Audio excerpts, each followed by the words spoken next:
Je vais inviter les personnes qui sont debout à s'asseoir, si elles le souhaitent.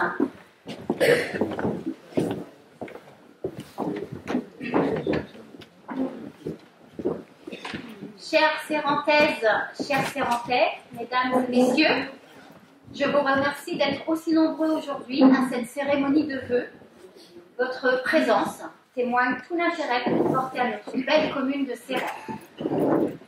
Je remercie également par leur présence Madame Gaëlle Stricot-Berthevaz, première vice-présidente d'Oust-Avron-Sémian Communauté, et également présidente du PETR Pays de Pleurmel.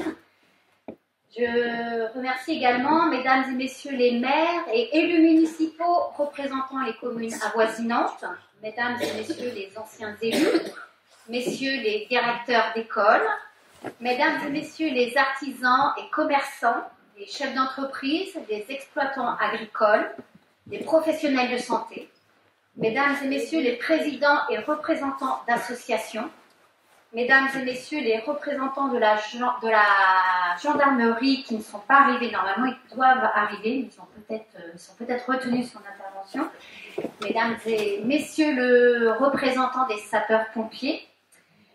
J'excuse mes collègues du conseil municipal pour certains qui ne peuvent être présents aujourd'hui parmi nous. J'excuse également le député Paul Molac, les sénateurs Yves Blumven, Muriel Jourda et Simon Usna. Et donc certains collègues élus de la communauté de communes qui ont également leur cérémonie de vœux aujourd'hui, puisqu'on est nombreux ce 11 avril à 11h à avoir 11 janvier, pardon, ça y est, je suis déjà en avance. Le 11 janvier, il a fait une cérémonie de vœux. Vous voyez, je vais très vite. J'ai une pensée particulière pour les personnes qui auraient souhaité être parmi nous ce matin, mais qui en sont empêchées pour quelques raisons. C'est avec une grande joie que je vous retrouve aujourd'hui donc, pour cette traditionnelle cérémonie des vœux. Ce moment privilégié est l'occasion de nous rassembler, d'évoquer les défis et les réussites de l'année écoulée et de dessiner ensemble les perspectives pour 2025. Mais avant tout, en cette nouvelle année 2025, toute mon équipe et moi-même vous souhaitons bonheur, santé et sérénité. Je vous souhaite tout l'enthousiasme et la force nécessaires pour réaliser vos projets, qu'ils soient personnels, familiaux ou professionnels. L'année 2024 que nous laissons derrière nous a été marquée sur la scène nationale par des événements significatifs sur le plan social, sur le plan politique, avec notamment la dissolution de l'Assemblée nationale, qui a priori n'était pas la meilleure des décisions, mais je ne m'attarderai pas sur ce sujet. Sur le plan sportif, avec les Jeux Olympiques de Paris 2024 qui ont été une formidable réussite. Sur la scène internationale, le monde continue d'être secoué par des bouleversements géopolitiques et de trop nombreux conflits qui nous rappellent combien la paix et la liberté sont précieuses. Je pourrais revenir sur les turbulences, notamment nationales, qui résonnent jusque dans nos communes, mais j'ai fait le choix, en ce janvier 2025, de ne pas m'y attarder, préférant rester concentré sur notre belle commune de Sérent.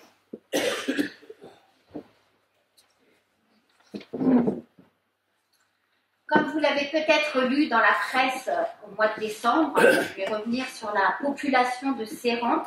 On a une population qui progresse, elle progresse de 1,8% par an en moyenne entre 2016 et 2022. Et aujourd'hui, Sérent compte 3386 habitants. En 2016, on était à 3048. Donc, il y a une belle progression. Notre population augmente donc déjà depuis quelques années, ce qui est un bon indicateur de la vitalité de notre commune. Le nombre d'habitants est un véritable marqueur de la richesse humaine de la commune.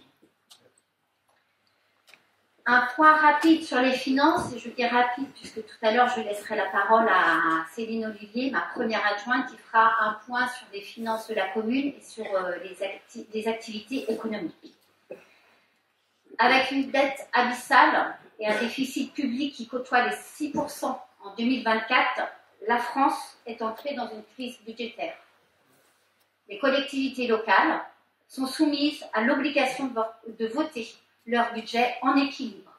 Elles ne sont donc pas responsables du déficit de l'État, comme ça a pu être annoncé il y a quelques mois.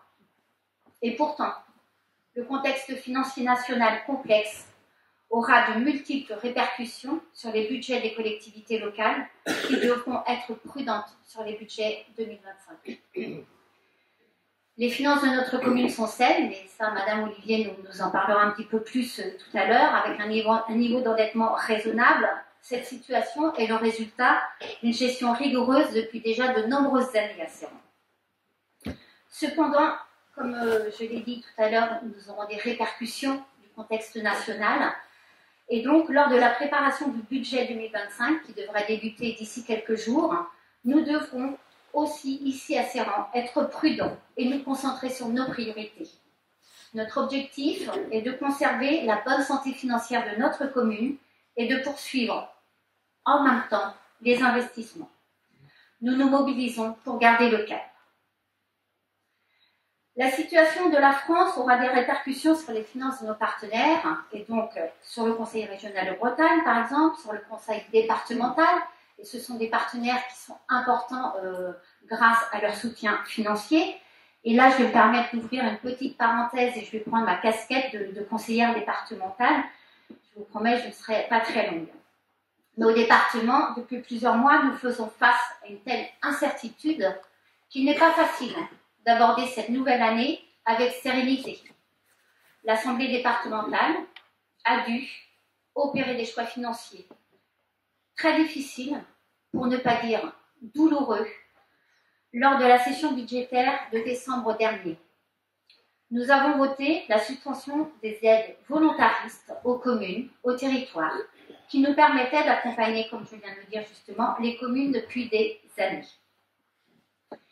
Mais ce qui faisait l'ADN de la solidarité territoriale morbihannaise et sa spécificité à l'échelle nationale n'est plus soutenable aujourd'hui au regard des prévisions financières de 2025.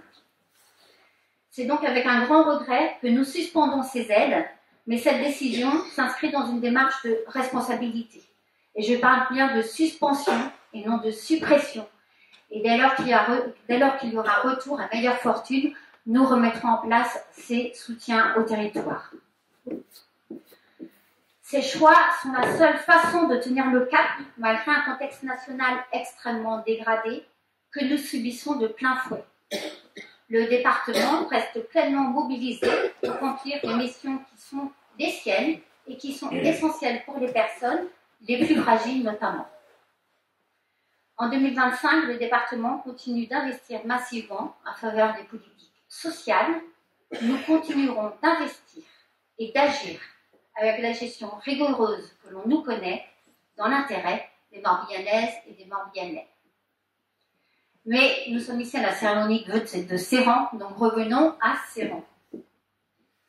En 2024, les animations ont été au rendez-vous sur notre commune.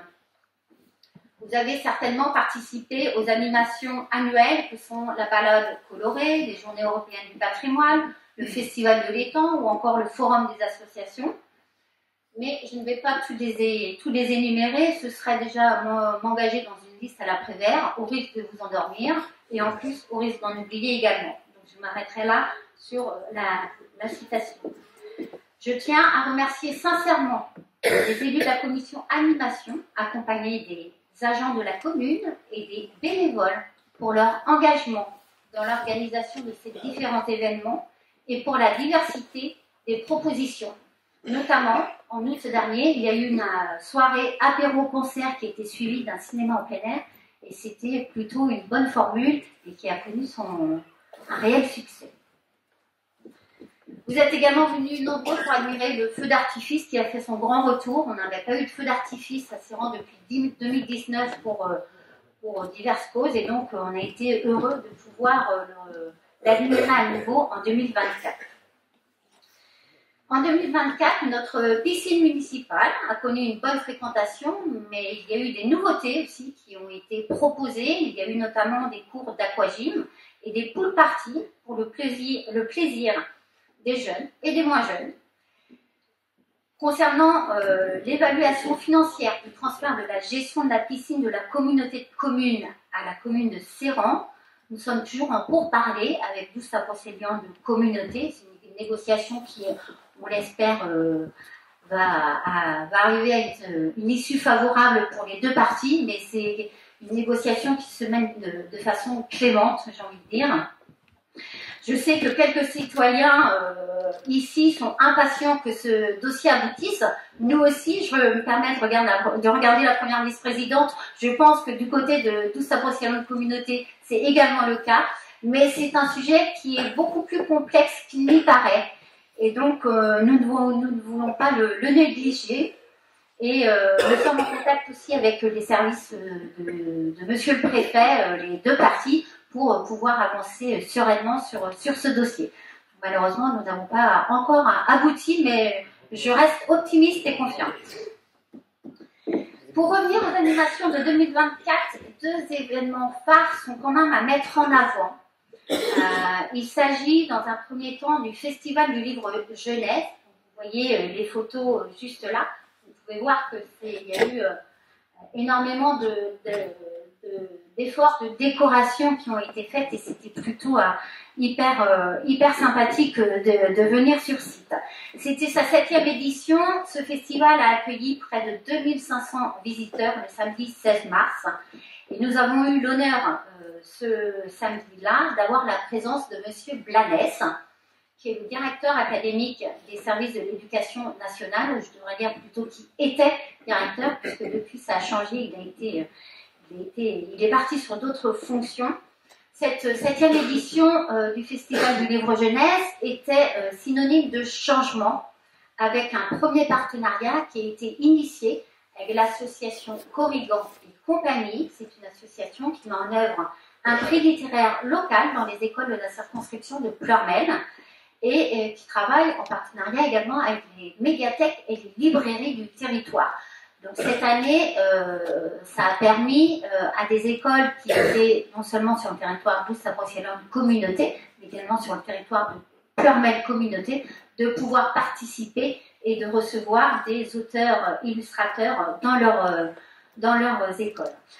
C'est pas loin de 113 interventions donc, qui ont eu lieu dans ces écoles, ces médiathèques, et c'est en tout 44 lieux qui ont pu recevoir les auteurs. Ce festival, dont l'un des objectifs est de susciter l'envie de découvrir des livres, de lire, notamment chez les plus jeunes, a été donc une véritable réussite collective, et j'insiste sur cet aspect-là, et réussite collective grâce à la participation, à la mobilisation des élus, des agents municipaux, des bénévoles de Serran, des conseillers pédagogiques de la circonscription de Pleurmel, de l'association Corrigan et compagnie, mais également des enseignants du territoire, des associations de parents d'élèves, des ALSH, des résidents également de l'EHPAD qui ont pu participer avec les enfants, notamment du conseil municipal des enfants aussi, à la réalisation de décorations, et bien entendu de nos enfants, puisque ce festival est dédié à nos enfants et ils étaient acteurs de cette réussite. C'est un festival qui a permis de fédérer donc tous ces nombreux acteurs que je tiens à remercier très sincèrement. Ils ont contribué à faire de cet événement un véritable succès au profit des enfants du territoire. Et je peux vous dire que la prochaine édition est déjà en cours de préparation. Et concernant cette volonté de donner l'accès aux livres, nous souhaitons mettre en place sur la commune de Serran, à divers endroits, des boîtes à livres pour toujours inciter un peu plus l'accès à la lecture. Notre commune a connu un autre temps fort en 2024, et ce n'était pas des moindres, c'était au mois de juin, et il s'agissait des cérémonies commémoratives. Le 5 juin, Monsieur le préfet du Morbihan, Pascal Bollot, nous a fait l'honneur de présider une cérémonie en présence de Monsieur Jean-Yves Le Drian, ancien ministre des Affaires étrangères, et également en présence de David Lapartien, le président du conseil départemental, et il y avait également de nombreux élus du territoire, notamment les élus de 12 associations de communauté. Et cette cérémonie avait lieu pour célébrer le 80e anniversaire de la libération de la France. Et c'était une véritable reconnaissance pour la résistance que nous avons connue sur notre territoire en 1944, le maquis de Saint-Marcel, mais il y avait également beaucoup de Sérentais et qui a eu lieu aussi sur le territoire de Séran, notamment à la ferme de la Nouette, qui était le PC de la bataille de Saint-Marcel, qui elle aussi fêtait son 80e anniversaire. Et pour cela, il y a eu une cérémonie qui a été organisée en commun avec les communes de Séran, de Boal, de Malétroit et de Saint-Marcel, et ça a eu lieu le 23 juin. Cette cérémonie a eu lieu dans le cadre d'un week-end commémoratif qui était organisé par tous Saint-Brocéliens de communauté. Et pour clore ce beau week-end de commémoration, il y avait eu la diffusion dans cette salle MAM du film Chemin de mémoire qui avait été organisé par les passeurs d'images. Les conflits internationaux nous rappellent combien la paix est fragile, comme je le disais tout à l'heure, combien la liberté est précieuse et qu'il est essentiel de ne pas perdre la mémoire. Ces commémorations étaient là pour rappeler combien ce devoir de mémoire est important. Et sur la commune de Séran, pour faire vivre ce devoir de mémoire, pour ne pas oublier notre histoire locale, nous menons une réflexion sur l'installation de panneaux d'interprétation rappelant les faits perpétrés durant cette période. On a des lieux qui sont très symboliques, notamment la Croix des Parachutistes par exemple, ou encore le monument de la résistance bretonne.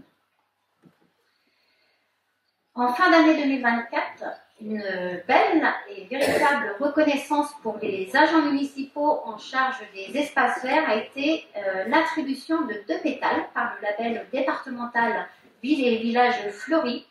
Nous avions fait le choix d'accueillir le jury pour une visite conseil. On n'était pas du tout parti dans une démarche de labellisation. On voulait juste faire un état des lieux finalement de la commune, voir où est-ce qu'on en était au niveau fleurissement, embellissement, vers quelle piste on pouvait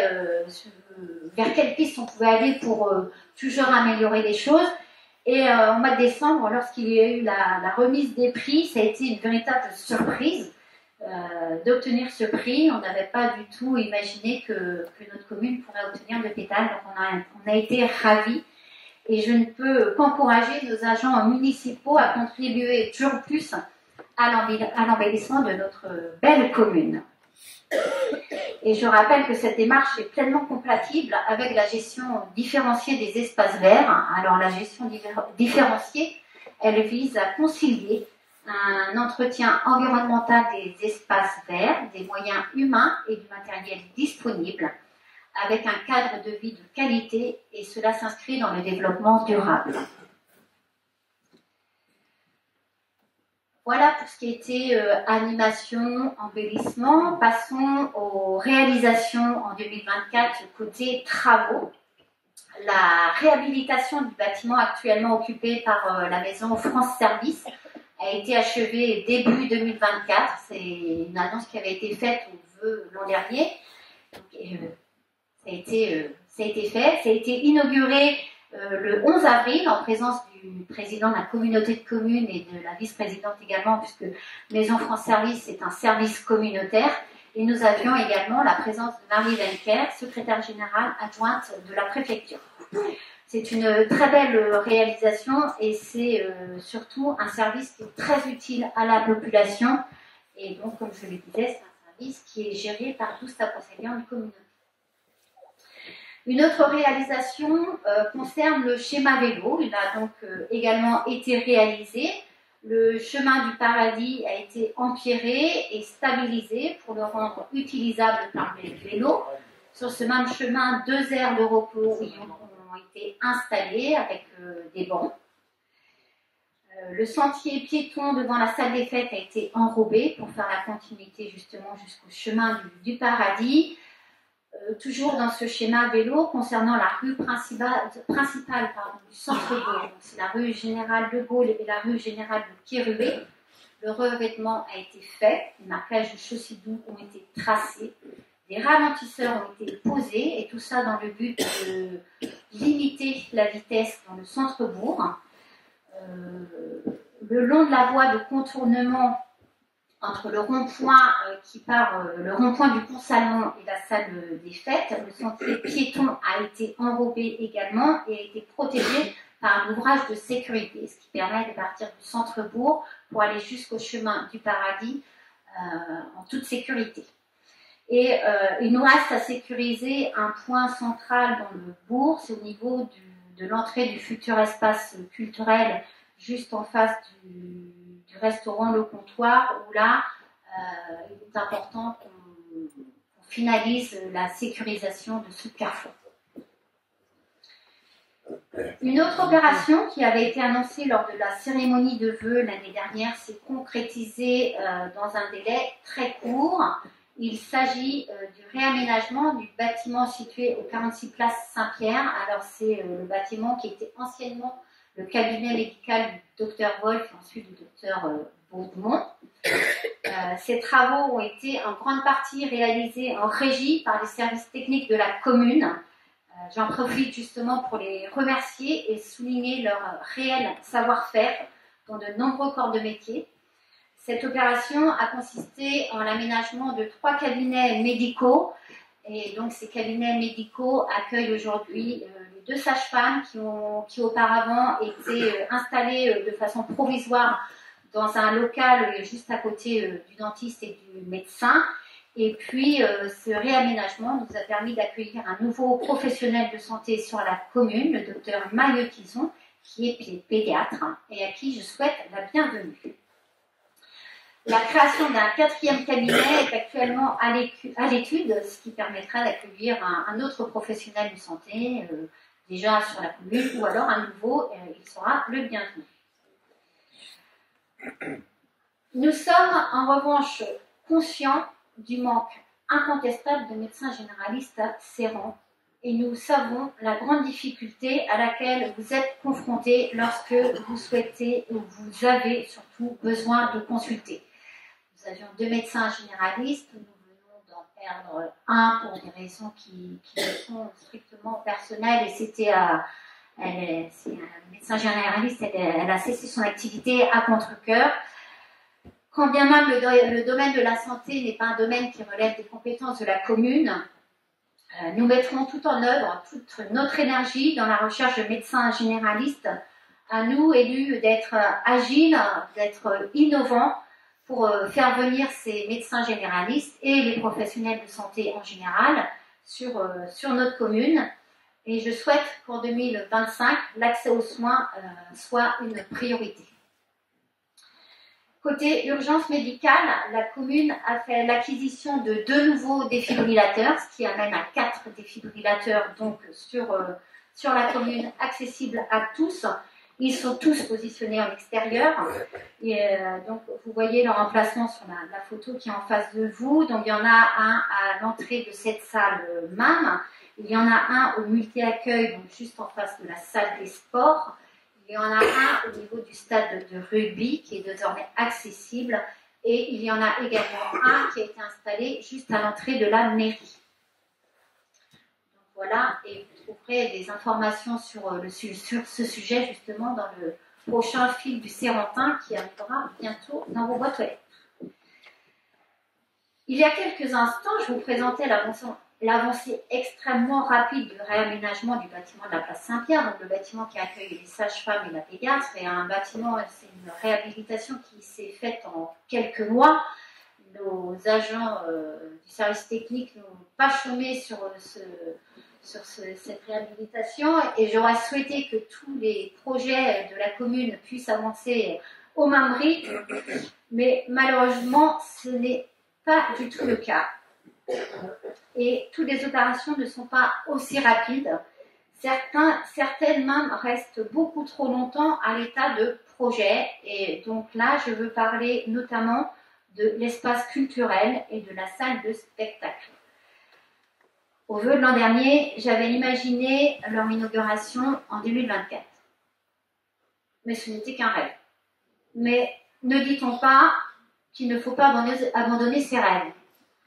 Alors, par conviction, par tempérament, je refuse de m'accommoder de la fatalité, de l'échec. Je suis profondément optimiste et nous mettrons tout en œuvre pour que ces deux espaces puissent ouvrir leurs portes cette année. Alors, jeudi, donc avant-hier, nous avions une réunion de chantier sur l'espace culturel. On a eu une annonce de réception des travaux assez prochaine, mais je préfère être très prudente et je préfère pas vous annoncer de date, mais on espère quand même que ce soit d'ici les quelques mois à venir. Donc voilà pour ce qui était une rapide rétrospective de l'année 2024. Il y aura eu encore beaucoup de choses à lire, mais vous trouverez beaucoup d'informations dans le flux du Sérentin. Et puis, je vous présenterai donc les projets pour 2025, mais entre-temps, je vais laisser la parole donc à Céline Olivier, ma première adjointe, qui va vous faire un point sur les finances, les affaires économiques, les réalisations peut-être, mais aussi les projets. Donc, c'est une excellente transition.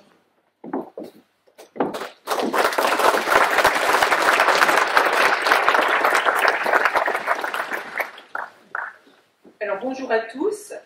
Je souhaite à chacun d'entre vous d'abord une très bonne année 2025 et en particulier une bonne santé. On sait que c'est un bien précieux. Et maintenant, donc, comme vous disait Rosane, je vais vous parler un petit peu de la santé financière de la commune, sans vous inonder de chiffres. Depuis le début de ce mandat, la commune a diminué son endettement de 587 000 euros. Donc, diminué de 587 000 euros, ce qui équivaut à diminuer la dette de 27%. Les dettes financières représentaient 540 euros par habitant au 31 décembre 2023, quand pour la moyenne du département, c'était donc 718 euros pour une commune du même strate que Séran. Notre fonds de roulement et notre trésorerie sont également supérieurs aux moyennes départementales. Et pourtant, des investissements ont été réalisés, même s'ils n'ont pas été finalisés, mais la commune a, réglé à hauteur de 1 400 000 en 2023 pour les investissements et un peu plus d'1,3 million pour 2024.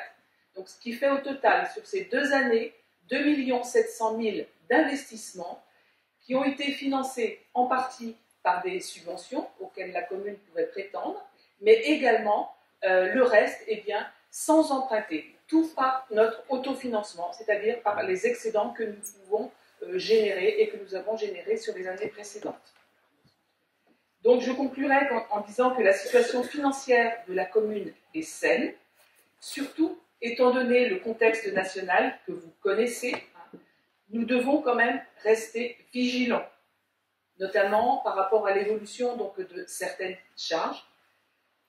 Les frais de fonctionnement, c'est vrai que nous allons mettre en place des nouvelles structures qui vont s'ouvrir. Il faut qu'on veille à l'évolution des frais qu'ils peuvent générer.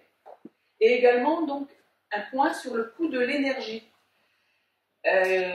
Nous avons réduit les horaires de l'éclairage public, vous avez dû vous en apercevoir, mais la réflexion continue par rapport à cet éclairage.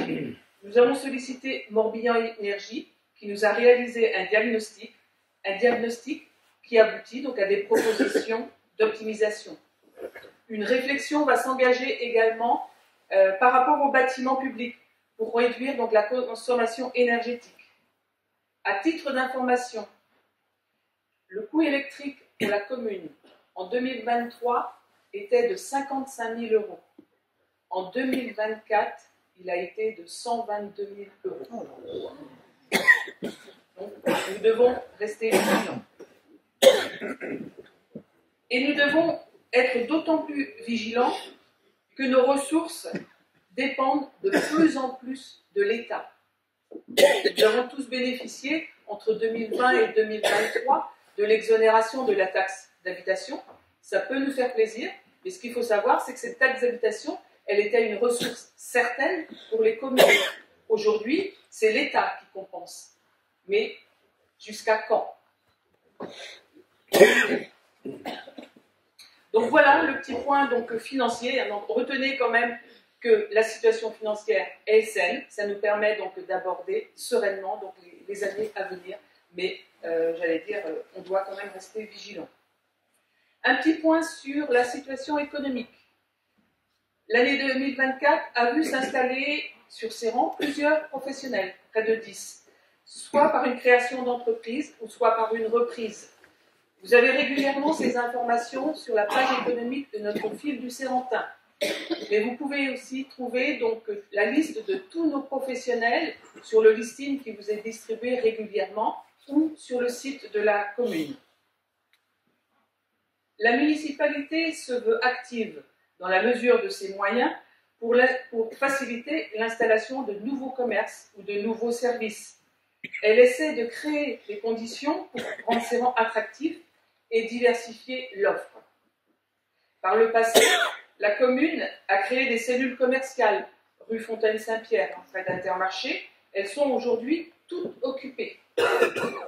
En 2024, comme vous rappelait Rosane tout à l'heure, la commune a acquis un bâtiment, rue Général Keroué, pour des logements, mais également, et c'était important pour le conseil, pour conserver une surface commerciale.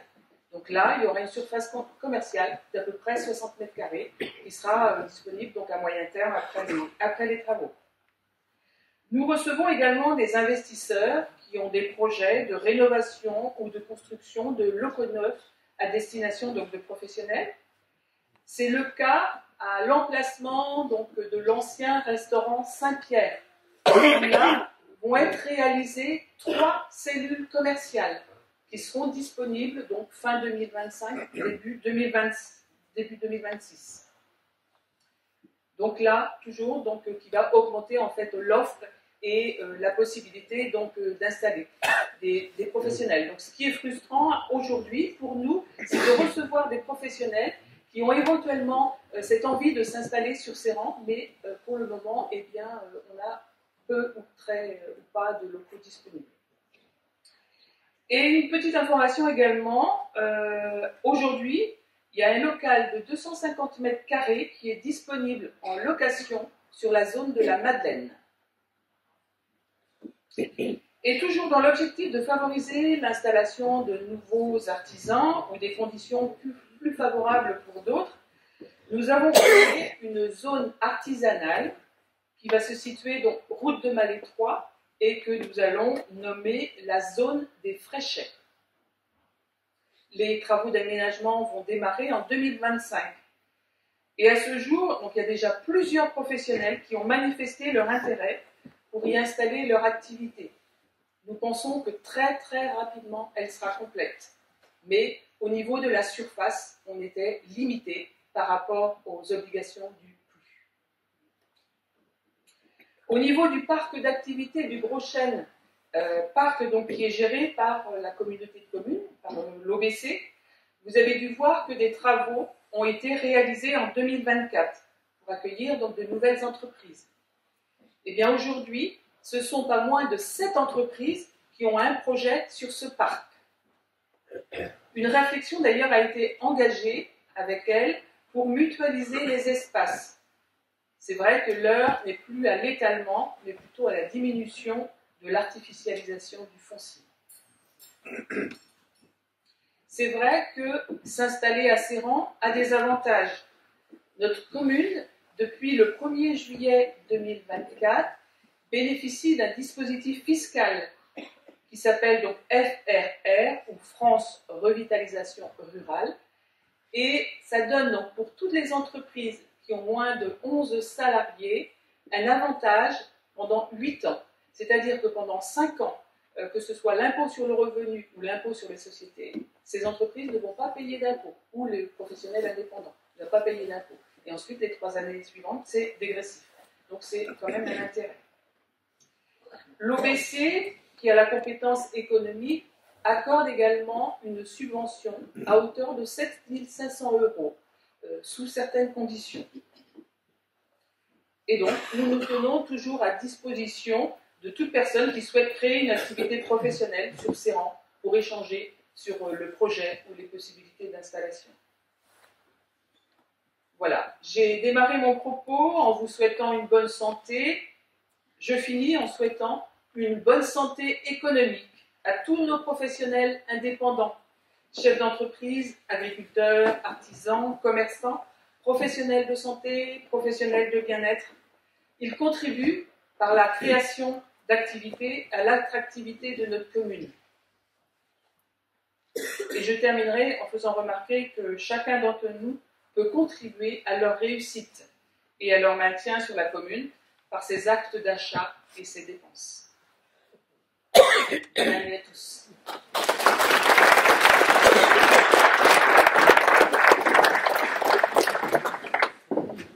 Merci Céline pour cette présentation intéressante et qui montre le dynamisme, notamment économique, de la commune. Donc en 2025, un sujet qui est très attendu par la population, ce n'est pas la commune qui est aux manettes sur ce sujet, mais c'est quand même très attendu, c'est la fibre optique. Début des travaux donc cette année, en 2025, ça a déjà débuté. Là, vous voyez peut-être parfois des personnes en bord de route avec des petites tablettes à prendre des mesures et les relever. C'est pour l'installation de la fibre. Donc ce sont des travaux qui vont durer toute l'année, toute cette année, avec en principe une mise en service à la fin du premier trimestre 2026. Donc ces travaux liés à la fibre vont nécessiter un travail notamment en termes d'élagage.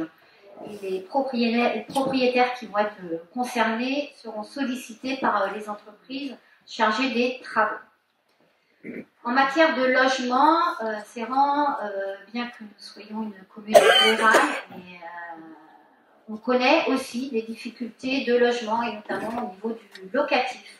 C'est pas simple. Alors, il y a 2 projets qui sont portés par des bailleurs sociaux. Il y a un premier projet qui est porté par Morbihan Habitat. C'est un projet d'une vingtaine de logements à Ragueneau, donc sur le site de l'ancienne résidence Beaumanoir. Et puis, parallèlement à ce projet, il y a un porteur privé qui a un projet de micro-crèche qui verra également le jour en lieu et place des anciens locaux de l'association Alaise. Et puis l'autre projet, c'est un projet qui date depuis, qui a été évoqué depuis déjà de très nombreuses années. C'est un projet donc, de 6 logements dans le centre-bourg qui est porté par le bailleur social Espacil Habitat. L'an dernier déjà, je vous disais qu'il y avait des difficultés pour ce bailleur de finaliser son modèle économique. C'est toujours le cas. On est régulièrement en contact avec les personnes de chez Espacil Habitat. On fait tout pour impulser et faire avancer ce dossier. Le contexte économique dans le domaine de la construction a été tendu ces dernières années. Il semblerait que l'évolution aille dans un sens différent, donc on espère que d'ici quelques mois, il puisse y avoir un début de réalisation de ce projet. Donc la zone artisanale de Fréchais, j'allais aborder le sujet, mais Céline a abordé, donc je ne vais pas faire de la redite. Au niveau du bâtiment rue Général Kerlué également, elle a parlé donc, de cet espace au rez-de-chaussée qui serait dédié à une activité commerciale, je ne vais pas revenir dessus. Au niveau du premier étage et donc de l'étage supérieur, il y a aussi, toujours dans le domaine du logement, justement, la prévision de la réalisation de 2 appartements et d'un studio. Comme annoncé l'an dernier, on veut également, un appel d'offres a été lancé pour l'étude de diagnostic, donc pour le patrimoine cultuel. Il s'agit donc d'une étude pour l'église et pour les chapelles. L'appel d'offres vient de se terminer. On est donc en analyse des résultats. En octobre 2024, le conseil municipal a voté son schéma des zones d'accélération des énergies renouvelables. C'est une disposition qui est imposée par la loi APER de mars 2023. Ce schéma final résulte d'un travail de concertation, d'un travail de consultation de la population. Une réunion publique avait été organisée dès 6 mai en juin le 24 juin d'ailleurs, et il y avait également un sondage qui était disponible sur le site internet, qui était disponible à l'accueil de la mairie et qui a été proposé à la population. Il y avait vraiment non seulement c'était une obligation, mais il y avait de toute façon cette volonté de travailler en lien avec la population sur ce schéma. Et je tiens d'ailleurs à remercier celles et ceux qui ont participé à cette démarche. Cette consultation de la population a permis d'avoir connaissance de plusieurs projets d'énergie renouvelable sur notre territoire à moyen terme. Cette démarche accomplie, elle nous incite à pousser la réflexion dans le domaine de la transition écologique pour la commune des Serrans et notamment à mener une réflexion sur le photovoltaïque. En 2025, la municipalité a la volonté de développer l'accessibilité et l'inclusion. Serrans doit devenir une commune où chacun trouve pleinement sa place, quel que soit son âge, quelle que soit sa situation ou ses besoins spécifiques. En tant que maire de Serrans, je suis convaincue que l'accessibilité n'est pas seulement une obligation réglementaire, mais c'est aussi un engagement fondamental pour garantir l'égalité et la dignité de tous nos concitoyens. L'un des projets des jeunes du Conseil municipal des enfants est de développer l'inclusion. Et en principe, il devrait y avoir des jeunes du CME qui viennent présenter, mais a priori, il n'y en a pas. Donc, je vais inviter Emeline Le Breton, qui est adjointe à l'enfance et à la jeunesse, qui va prendre le rôle. Donc, je ne suis pas conseillère municipale enfant, bien que ma taille peut vous faire croire. Je prends donc la parole aujourd'hui à la place des conseillers municipaux enfants, qui sont bien occupés, évidemment, pour leurs différents engagements, notamment associatifs sur Serrans. Et donc, ils ont tenu à ce que je vous lise ceci. Cette année, nous avons choisi de travailler sur le thème de l'inclusion, pour que personne ne soit mis de côté et que chaque Serrantais puisse vivre et évoluer facilement à Serrans. Pour cela, l'année dernière, nous avons fait quelques constats et quelques repérages sur le terrain. Nous avons aussi rencontré M. Yann Jondeau, ambassadeur national de l'accessibilité, qui nous a accompagnés dans un tour du bourg en fauteuil roulant. Avec l'aide des conseillers municipaux adultes, nous construisons un projet se basant sur nos idées et des propositions autour des 5 sens, donc qui sont la vue, l'ouïe, l'odorat, le goût et le toucher, comme vous le savez. Nous avons hâte de vous les présenter et nous vous souhaitons à tous une très belle année. Désolée, ma voix change.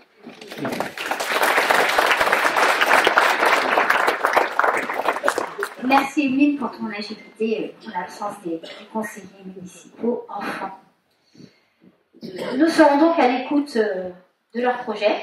Nous sommes dans l'attente. Nous sommes à leur disposition, nous, élus municipaux adultes, comme les enfants aiment à dire, avec cette volonté d'avancer ensemble sur le sujet de l'accessibilité. Et donc, comme le disait Emeline, nous serons accompagnés par Yann Jondeau, ambassadeur national de l'accessibilité, qui est déjà venu et puis qui s'est présenté à nous avec un fauteuil roulant et il nous a dit maintenant à vous de tester. Et effectivement les enfants ont testé, mais les élus adultes aussi ont testé et on a pu prendre conscience qu'il n'est pas évident de pousser une porte quand on est en fauteuil roulant, d'atteindre un interrupteur quand il n'est pas à la bonne hauteur, de passer un trottoir. Donc c'était une expérience importante pour nous sensibiliser au handicap et ça a également été un moment de sensibilisation à l'ensemble des handicaps, puisqu'il n'existe pas que le handicap moteur, il y a bien d'autres handicaps qui sont moins visibles et sur lesquels effectivement il convient d'être sensibilisé. 2025 sera donc aussi une année où l'accessibilité et l'inclusion seront des sujets majeurs.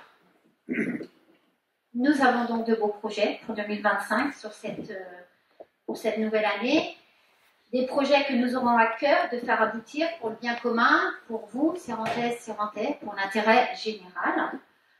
Avant de conclure, je vais passer aux remerciements. Je tiens à saluer l'engagement de toutes celles et tous ceux qui œuvrent chaque jour pour notre commune. C'est le résultat d'une dynamique collective. Je remercie les élus du conseil municipal, notamment les adjoints. Je remercie également les membres élus et non élus du conseil d'administration.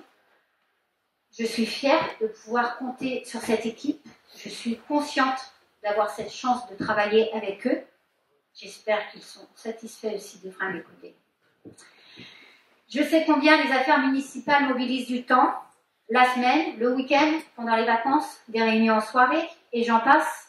Être élu, c'est passer de nombreuses heures hors de son foyer familial. Et aussi, je remercie les familles, les élus, qui leur permettent de mettre autant d'énergie au service de l'intérêt général. Je remercie également les élus, les agents municipaux, puisque les élus ne peuvent pas agir seuls pour la commune. Je les remercie pour leur travail tout au long de l'année, pour leur implication. Elle est essentielle pour notre commune, pour les Sérantais, pour les Sérantais. Et je salue particulièrement aujourd'hui Madame Edith Ayoul, qui va faire valoir ses droits à la retraite d'ici quelques jours et qui aura été au service de notre commune durant 34 ans. Je remercie également nos partenaires institutionnels, notamment la communauté de communes d'Oust-à-Brocéliande de communauté, le département du Morbihan, la région Bretagne et également l'État pour son soutien et notamment des soutiens financiers. Un grand merci aussi aux bénévoles qui interviennent dans des domaines divers et variés au niveau de la commune, tels que le service de l'aide aux devoirs, les classes scolaires, à la médiathèque, lors des matinées citoyennes, lors des animations et événements municipaux.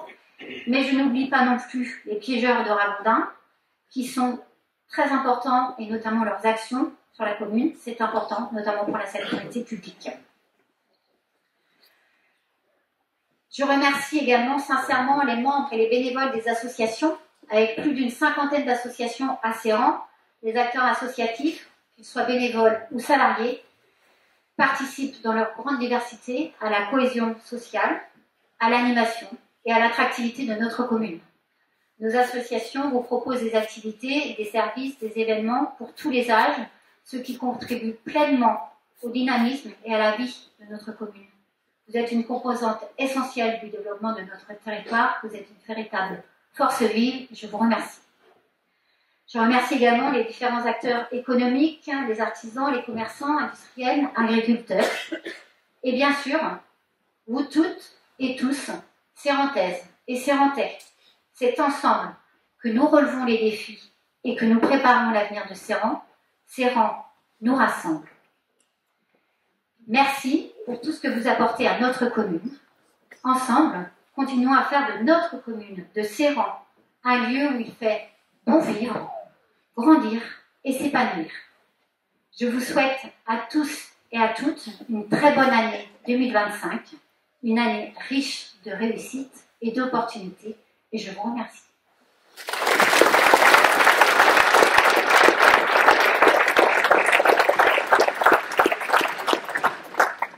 Et maintenant, je vais inviter Gaëlle Stricot, qui est première vice-présidente d'Oust-à-Brocéliande Communauté.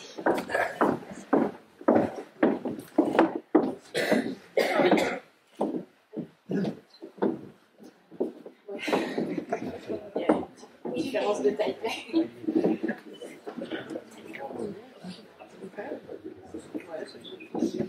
Bonjour à toutes et tous. Voilà.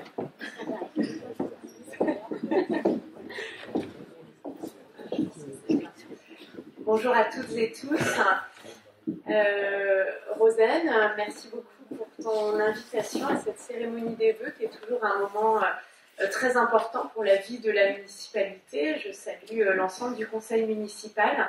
Je salue aussi Alain Marchal que j'ai aperçu, que je trouve, mais que j'ai vu quand j'arrivais sur le parking. Donc voilà, bonjour Alain. Ça fait un petit moment qu'on ne s'est pas vu, mais je suis... On se verra tout à l'heure. Je tenais à excuser Jean-Luc Léher, président de l'Oust-à-Brocéliande Communauté, qui est retenu par une autre cérémonie des vœux, et vous souhaiter en son nom une très belle année 2025, et au nom de l'ensemble de la communauté de communes. Je salue également mes collègues maires présents et conseillers municipaux des communes environnantes. Nous aurons aussi le plaisir le 25 janvier prochain à la communauté de communes à Malétroit, au siège, d'organiser les vœux communautaires et de profiter de cette cérémonie des vœux pour ouvrir les locaux du siège administratif de la communauté de communes, où il y a eu en fait une extension cette année, et donc les locaux sont désormais terminés. Le déménagement a eu lieu. Alors des nouveaux locaux, pourquoi? Notamment puisque ce sont des locaux mutualisés avec d'autres services. Donc, on accueille au sein de ces locaux le PETR, Pays de Plouermel, que je préside, qui était auparavant hébergé à Plouermel, des locaux qui étaient un petit peu trop chers. Donc, de Gustave-Roussillon, la communauté avait proposé d'héberger en fait les services du pays pour un loyer un peu moindre et aussi pour mutualiser les services. Donc il y a le pays qui porte en fait différentes missions pour le compte de Gustave-Roussillon Communauté et de Plouermel Communauté, notamment en termes d'aménagement du territoire. Il porte le SCOT, qui est le document d'urbanisme supra-communal. Il porte également le contrat local de santé, donc, qui est un document qui permet de mettre en œuvre des actions en matière de prévention en santé et de réduire les inégalités territoriales en matière de santé. Nous avons mis aussi en place le conseil local en santé mentale, puisque la santé mentale, et c'est une priorité nationale pour 2025, est un sujet sur lequel nous devons travailler de façon prioritaire. Il y a également dans ces nouveaux locaux l'espace autonomie santé Est-Morbihan. Donc là, vous retrouvez une équipe de 20 personnes en fait qui travaillent auprès des personnes âgées, mais pas que, puisque désormais l'espace autonomie travaille aussi pour les personnes en situation de handicap, pour orienter à la fois les personnes concernées, mais aussi tous les aidants familiaux. Donc on retrouve au sein de cette extension tous ces services mutualisés et aussi un petit amphithéâtre pour nous permettre de faire nos réunions, mais aussi qui est ouvert à l'extérieur pour des associations, des entreprises qui souhaitent avoir un lieu pour pouvoir faire des réunions ou autres manifestations. Donc voilà, ces locaux bien sûr sont loués aux services que j'ai énumérés tout à l'heure, et aussi pour les locations de l'amphithéâtre. Donc n'hésitez pas à venir, donc c'est à 10h30 le 25 janvier avec le discours du président à 11h30 et vous pourrez visiter l'ensemble des locaux. De Gustave-Roussillon Communauté donc, poursuit son travail, déroule son projet de territoire avec des enjeux majeurs, des défis à relever dans un contexte national, politique nationale inédit. Tu l'as évoqué en préambule, Rosen, une crise financière nationale dont nous allons effectivement mesurer pleinement les conséquences dès 2025, avec une baisse certaine de nos recettes, mais aussi une baisse de toutes les aides publiques sur la partie investissement. Donc on va voir dans l'ensemble des communes, mais c'est aussi le cas de la communauté de communes, un étalement des projets d'investissement sur plusieurs années, de façon à ce que ça rentre dans l'enveloppe financière qui est la nôtre. Donc bien sûr, ceci nous invite à faire preuve de prudence, de rigueur, mais aussi d'économie, un travail qui était déjà engagé. Nous avons mis en place un contrôle de gestion pour avoir une analyse précise de l'ensemble des coûts des services de la communauté de communes et aussi avec cet objectif de réduction de l'ensemble de nos coûts. Nous travaillons aussi sur le périmètre de nos compétences. C'est pas facile, nous sommes une communauté de communes qui a fusionné en 2017 avec des compétences qui ont été agrégées. Donc on se retrouve aujourd'hui avec des compétences obligatoires, facultatives, mais qui aujourd'hui coûtent à la collectivité. Donc il faut qu'on se questionne sur que faisons-nous des compétences non obligatoires de la collectivité. Donc c'est pas des choix faciles, je regarde Céline, mais quand on est confronté à des choix financiers, il faut effectivement se poser les bonnes questions. et ne pas que se les poser, mais aussi y apporter des réponses. Donc nous travaillons aussi sur l'optimisation des locaux et bien sûr sur le travail qui est fait sur les besoins et les charges en matière de personnel en fonction de nos compétences. Nous avons un recours à une fiscalisation raisonnable des ménages et des entreprises, avec certes une augmentation cette année, nous ne pouvions pas y couper de façon à pouvoir boucler notre budget. La collectivité est faiblement endettée, ce qui nous permet pour 2025, pour la première fois depuis le début de ce mandat, de faire un recours à l'emprunt pour notamment nous libérer de la trésorerie. Donc notre priorité, qui est la priorité de l'ensemble des intercommunalités, c'est le développement économique, qui est générateur d'activité, d'emploi forcément, mais aussi de recettes pour la communauté de communes. Donc pour développer aussi les emplois, il faut qu'on travaille sur la question du logement, qui est une question préoccupante sur l'ensemble du département, mais voilà, je pense que vous connaissez toutes et tous des personnes qui cherchent à se loger sans forcément trouver de quoi se loger, et donc des personnes qui partent travailler ailleurs.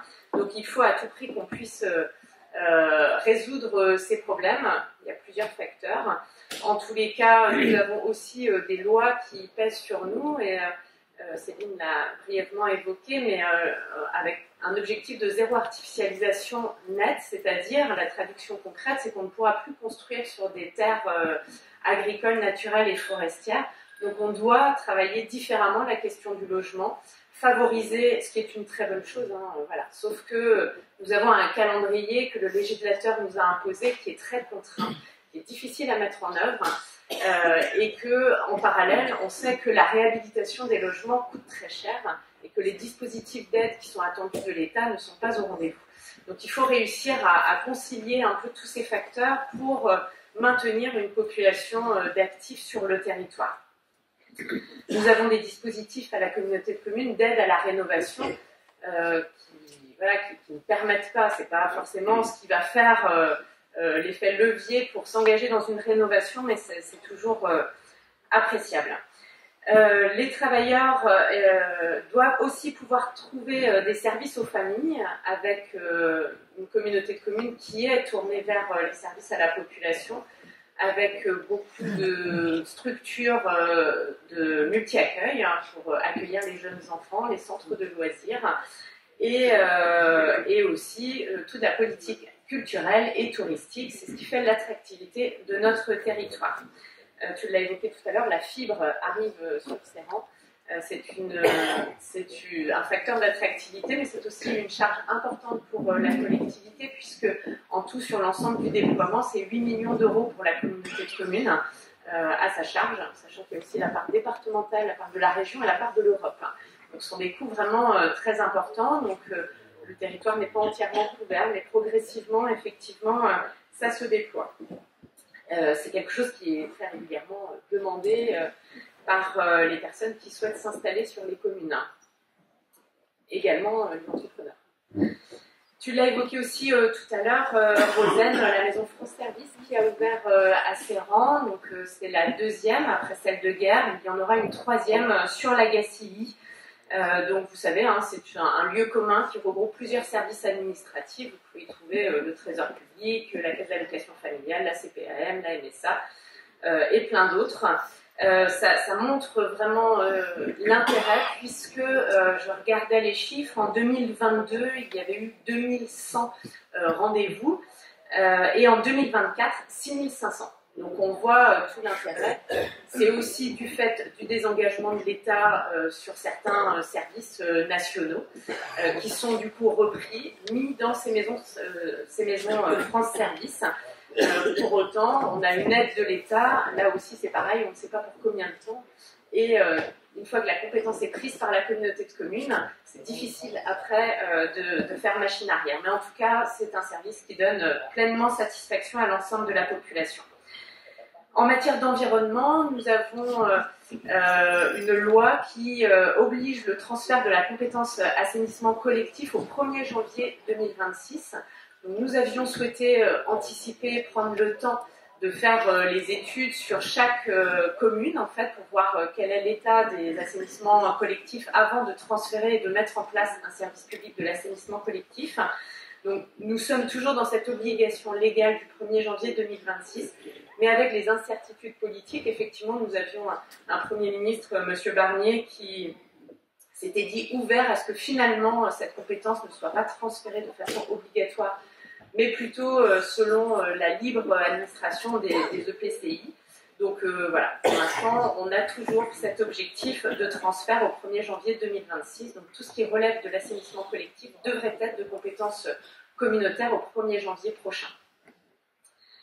Tu ne l'as pas évoqué, Rosen, tu n'as pas parlé déchets.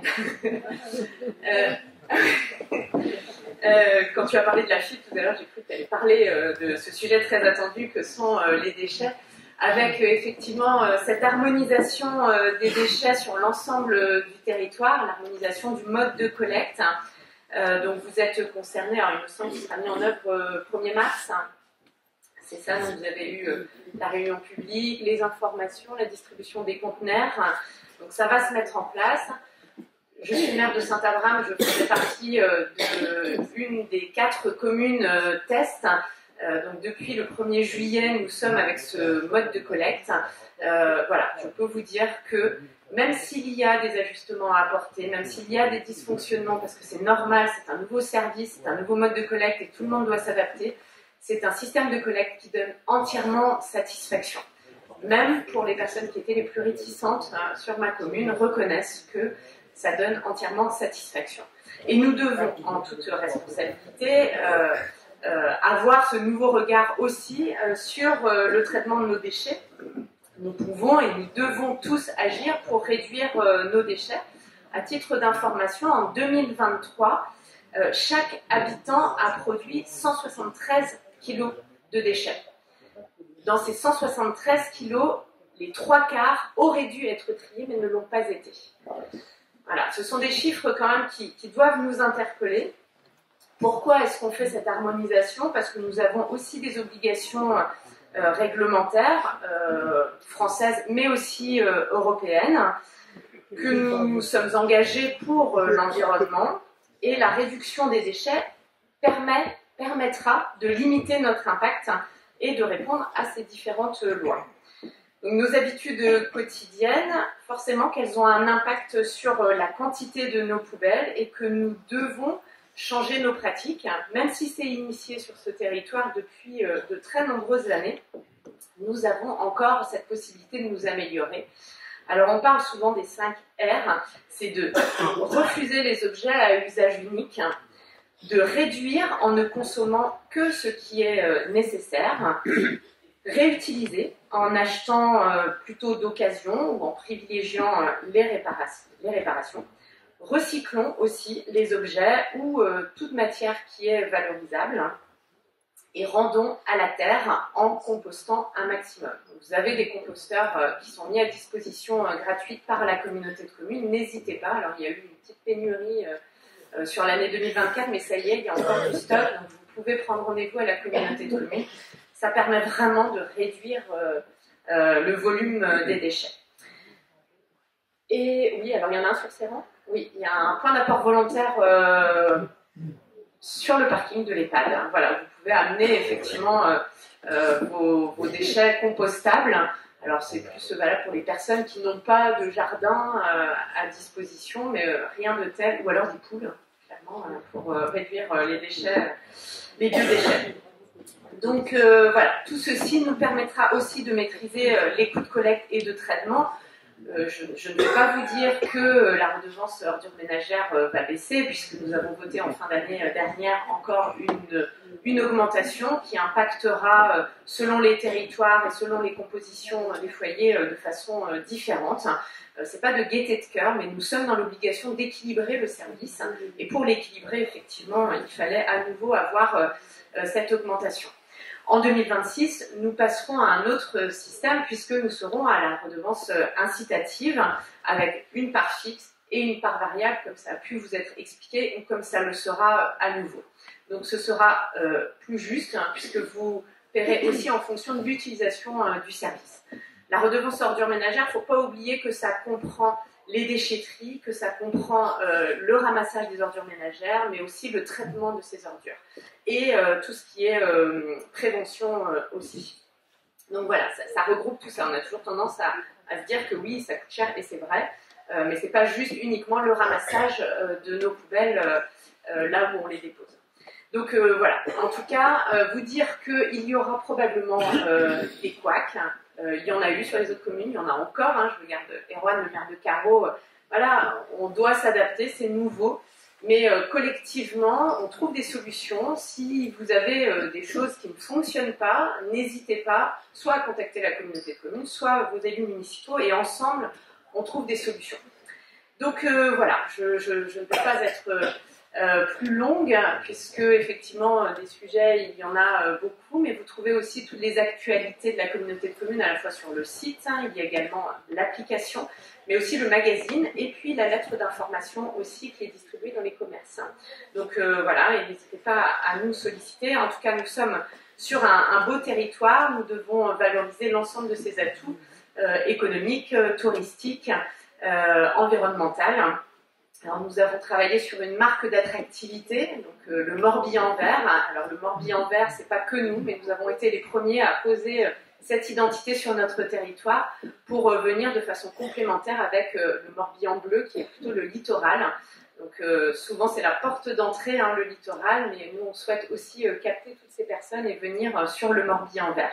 Donc voilà, nous poursuivons en tout cas ce travail. Je tiens à saluer le travail de l'ensemble de l'équipe municipale de Serran. Je vous remercie aussi pour votre accueil, puisque j'ai eu l'occasion de venir à plusieurs reprises auprès de l'équipe municipale pour évoquer certains sujets. Donc merci pour ça, merci pour cette ouverture communautaire. Je sais que le fait communautaire n'est pas toujours facile, mais en tout cas, merci pour le travail que vous faites, l'implication. Vous êtes plusieurs conseillers communautaires. Merci pour le suivi des travaux que vous faites. Et puis, voilà, je félicite donc l'ensemble des élus municipaux, mais aussi les jeunes conseillers municipaux, même s'ils ne sont pas très nombreux aujourd'hui, je crois qu'il n'y en a qu'un. Mais c'est aussi l'avenir de demain, donc bravo, vous les féliciterez de notre part. Et puis je vous renouvelle tous mes vœux pour cette nouvelle année. Merci.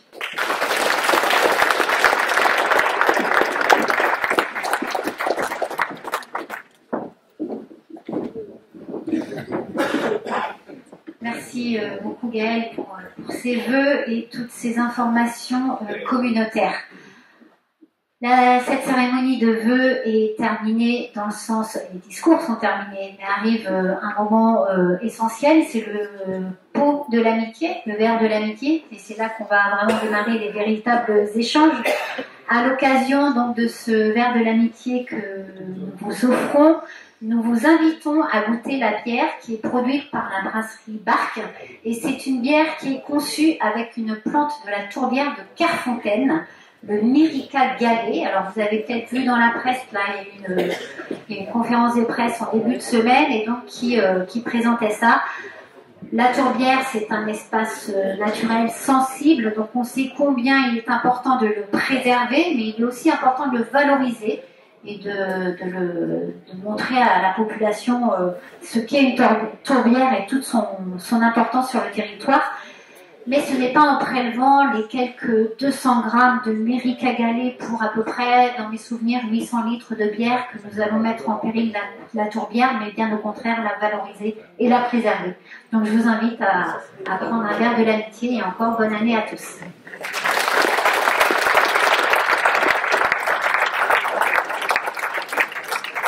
Et j'ai également oublié de remercier l'entreprise de Jérémy Wellard qui nous a prêté amicalement toutes les plantes qui sont ici présentes. Et bien entendu, le verre de l'amitié est accompagné de petits fours qui viennent de notre boucherie et de notre boulangerie serrantaise. À la